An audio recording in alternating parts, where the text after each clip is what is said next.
Alright, here we go. I was reading another long article that Terry did,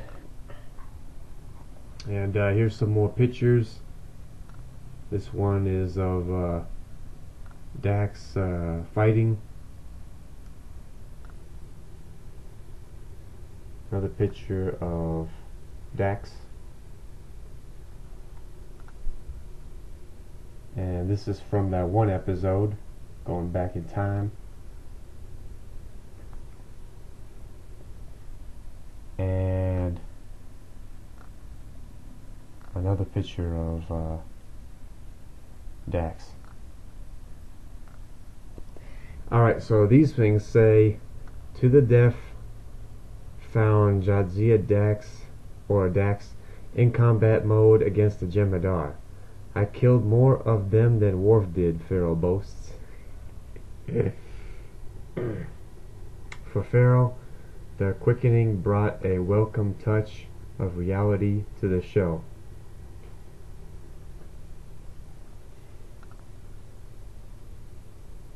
Age-old Dax never met the legendary Captain Kirk, but she gets a second chance in Trials and Tribulations.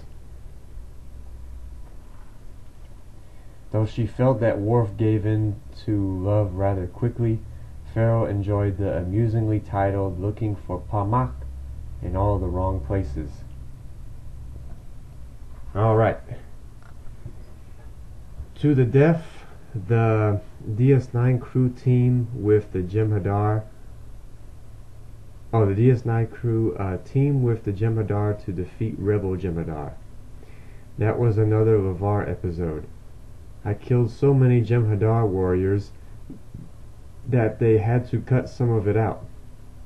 I think I killed more of them than Worf did. At one point I had 3 on my sword. I said to Dennis Matalone, our stunt coordinator, maybe this is too much. He said, no, you're Dax. Then executive producer Rick Berman called and said, you know, there's this one part where you're holding back 3 Jem'Hadar. I thought that was a little much. I hope you don't mind that I cut it. I didn't mind at all because it was completely unrealistic. If I can't beat Worf, there's no way that I'm beating 3 Jem'Hadar at once.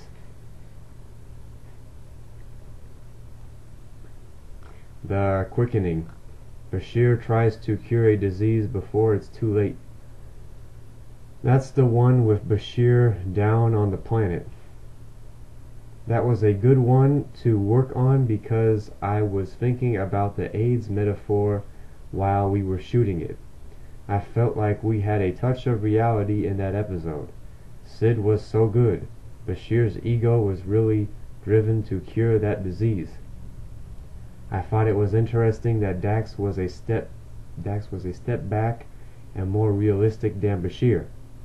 She thought you should do everything you can, but at the day's end felt you had to let it go a little bit so you had the strength to come back the next day and be fresh enough to try again.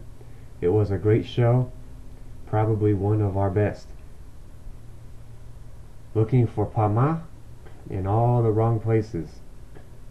Worf and Dax begin their relationship. What's with that title? What happened to what happened to easy names like The Quickening or Defiant?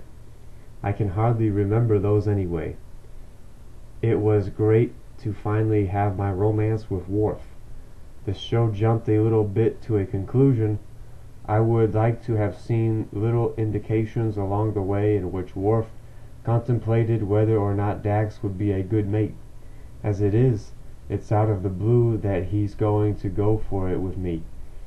He admits his love at the end, and that was like, wow, another jump. Overall, I really enjoyed doing it. Michael and I got a kick out of comparing each other's bruise makeup. Trials and Tribulations. The DS9 and original Star Trek crews interact. That was a treat.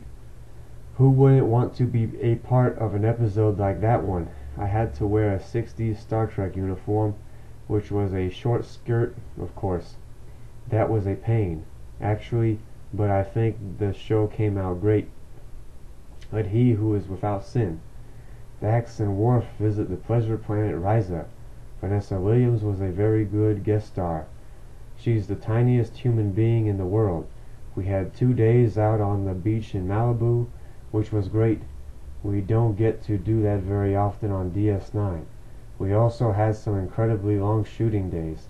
I had a 20-hour day after a 17-hour day, which came after a 15-hour day. I was crying at one point because they told me we were going to work that 20-hour day, and I had to be on set for the first scene on the next episode the next day. I was crying, and one of our guys went to get me a tissue. He couldn't find one, so he brought me a towel. Major tears, right? It was funny, and I just ended up laughing. Wow.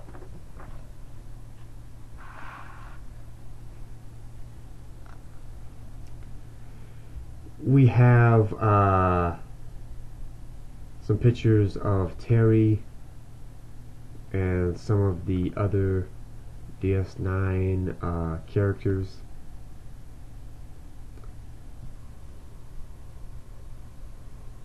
A picture of Dax, and some more pictures of Dax, and that looks like Kira, I think. Another picture of Dax. Oh, that is I remember that episode now. This is a picture from the old Dax. There was this one episode, and Deep Space Nine was a different. It ended differently. It had a different timeline, and this is the old Dax. Basically, if Dax had not died, or if certain things had not happened, or had happened, this is a different version of Dax, and yeah, or I forget how it went exactly. I forget how that episode went exactly, but yeah, this is a what would have been a old Dax, or the old Dax. And I don't remember the insignia or ranks exactly, but I think this is a commander or lieutenant commander or something. I don't remember. And these things say, the little captions, Director LeVar Burton dubbed Farrell Action Barbie for her prowess in the many battle scenes she has found her way into lately. There's still so much we don't know about Dax, admits Farrell, who understands that sometimes characters get lost for a while in the writing process. Finding the right mix between the young woman on the outside and the old soul on the inside is an ongoing challenge for Farrell. Farrell chooses not to plan for the eventual end of the show. I'm really just trying to enjoy it all in the moment and not speed through it. In The Visitor, an adult Jake Sisko enlisted the help of an aging Jadzia Dax in returning his missing father from the beyond. Farrell is well aware that there are only so many Bat'leth battles left in her DS9 future. The show is currently deep into its 5th year, and there may be just another season or 2 to go. It also remains to be seen whether or not Deep Space Nine, like The Next Generation, will make the transition to the big screen, or if it will return as a series of TV movies after the end of its syndicated run. The end of DS9 might very well mean just that, the end of DS9.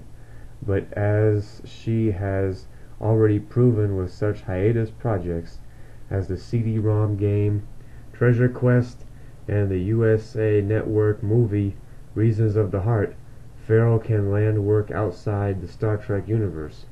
I used to daydream about life beyond Star Trek, because everybody used to ask me if I worried about being stereotyped, if I worried about ever getting another job in this business. You know, I'm not too worried about it, concludes Terry Farrell. I think more about each hiatus than I do about things too far into the future. I'll be sad when the show ends. I've seen my friend Mariana Sirtis go through it already.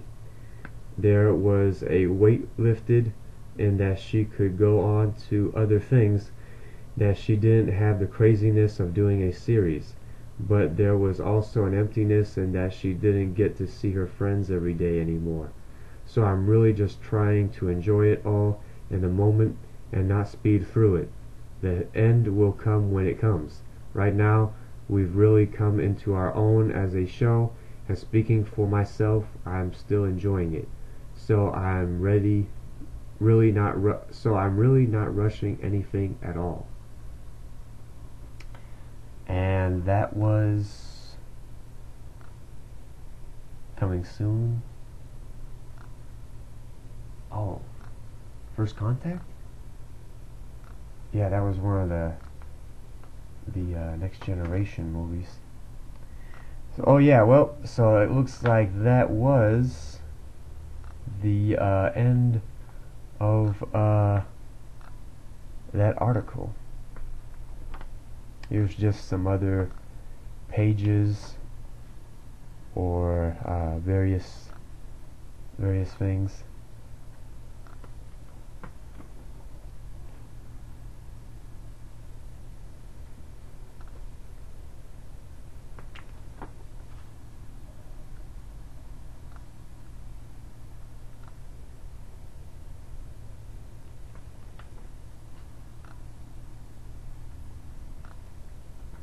Yeah, that was another pretty long article.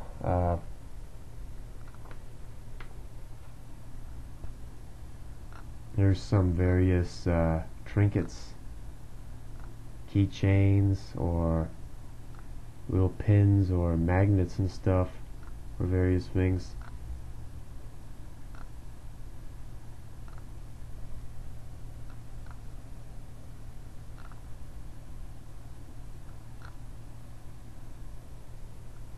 Toys.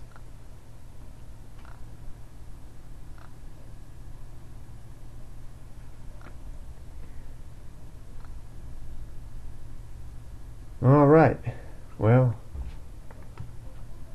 yeah, thanks for watching.